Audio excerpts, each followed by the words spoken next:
the final stretch of Business Morning, and then we go global with Ladi Williams. Yes, we're going global again, just like yesterday. Thanks Just so like much, that. Eddie. Let's head straight to Europe now. That's more of the UK. Today, the Bank of England is expected to make its 5th interest rate cut in just over a year, easing the bank rate from about 4.25% to 4%.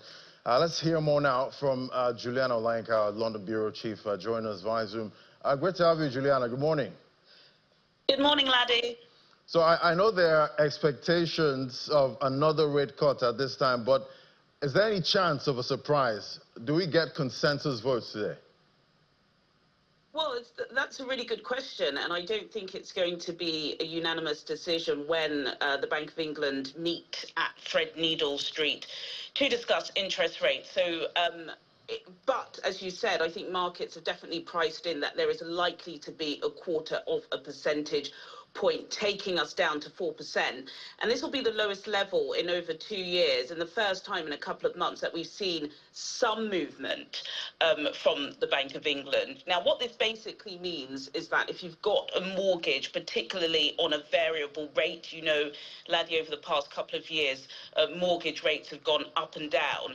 But with this interest rate later this afternoon, which we're expecting, this is going to knock off about £40 from your monthly payment. Now, that may not sound like much, but I think for families, this is going to be a huge sigh of relief, especially because we know since post-COVID, it has been mortgage holders that have suffered and kind of bared this brunt of the cost of living crisis. But of course, there's a flip side to that. And if you are a saver, then unfortunately, this means that your returns are likely to fall again. But of course, as you know, the UK economy is strained at the moment. The job market is slowing down. The wages aren't rising as fast as they should. And Rachel Reeves, the Chancellor, who was crying in Parliament just a couple of weeks ago, she is under significant pressure. So it's going to be really interesting to see what the central bank governor, Andrew Bailey, alongside his deputies,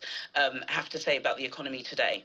Right, it's like everyone's under pressure at this point, but definitely investors are going to be making a decision. How are markets and investors prepping, today's trade so far?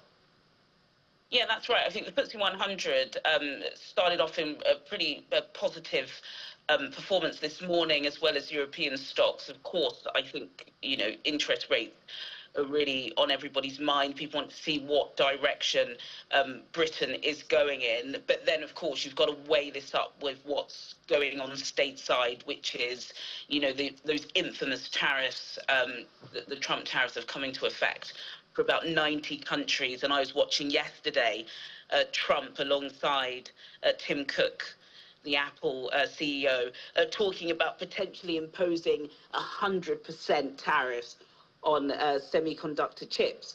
So there's so much to weigh, mostly geopolitical, but at the moment, markets are higher, anticipating a bold move from the Bank of England at midday. All right, we'll definitely keep watching out for that. Thank you so much, Juliana, for the update. Thanks, Laddie. And as Juliana mentioned there, we see Apple Inc. They unveiled a fresh $100 billion investment in U.S. manufacturing. That's over the next 4 years, bringing its total projected domestic spending to $600 billion. The announcement made jointly by Apple CEO Tim Cook and President Donald Trump at the White House addresses escalating trade tensions and tariff threats, particularly the looming 100% levy on imported chips and semiconductors from which Apple could be exempted due to its increased domestic footprint. Take a listen. This is a significant step toward the ultimate goal of ensuring that iPhones sold in the United States of America also are made in America. With the mass infusion of capital it's announcing today, Apple will also build a 250,000 square foot server manufacturing facility in Houston and invest billions of dollars to construct data centers across the country, from North Carolina to Iowa to Oregon. That's a commitment we share at Apple, because American innovation is central to everything we do. Our products are designed here, we're hiring and growing here, and we support 450,000 jobs with thousands of suppliers and partners in all 50 states. Earlier this year, We made our largest ever spending commitment, $500 billion to the U.S. over the next 4 years. That's already yielding results.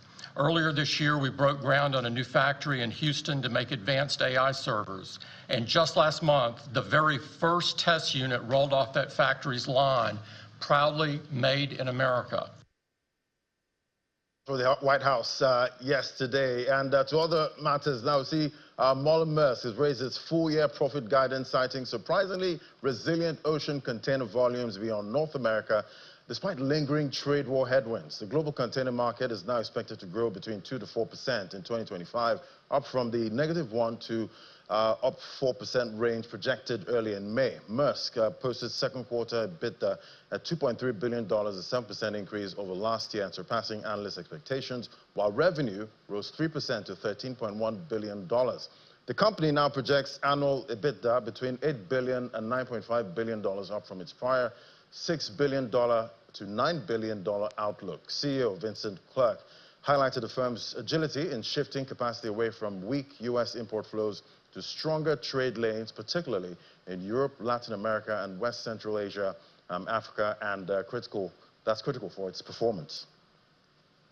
And to the automobile industry now, Toyota Motor Corp has lowered its full-year operating profit forecast for the fiscal year ending March 2026, about 3.2 trillion yen. That's about $21.7 billion, down 16% from its previous estimate of 3.8 trillion yen. The decline largely stems from a projected 1.4 trillion yen hit, attributed to new U.S. import tariffs on vehicles and components, compounded by rising material costs and a stronger yen, despite maintaining strong global demand, selling record volumes in the second quarter and benefiting from hybrid vehicle trends. The automaker's North American operations swung to an operating loss of about 63.6 billion yen, driven by roughly 450 billion yen in tariff-related costs alone. As Toyota adapts to these headwinds, cost efficiencies and strategic investment remain central to its response. The company also confirmed plans to build a new factory in Japan in early 2030s, potentially cushioning longer-term impacts from trade volatility. All right, that's all we have on the global space. I don't know what gift you're packaging now for President Donald Trump. So next time you're going to the U.S., you don't have to pay for a bond. So, Laddie, just like Tim Cook did. I know. So, I mean, we've seen Tim Cook do this, the promise of investments. We've seen the EU also do it.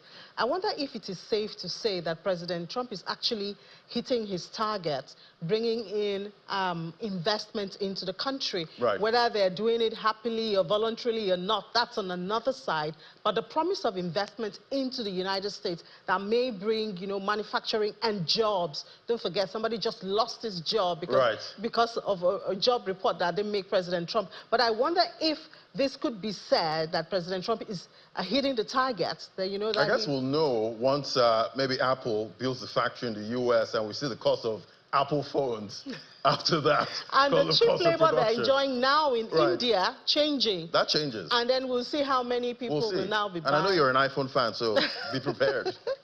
All right, Laddie, thank you.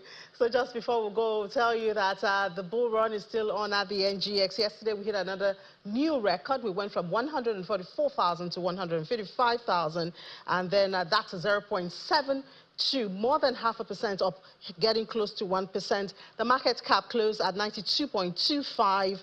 Top gainers, Core, HM Core. Remember, insurance guys are really on fire this time around. I think they're on full beat at this time.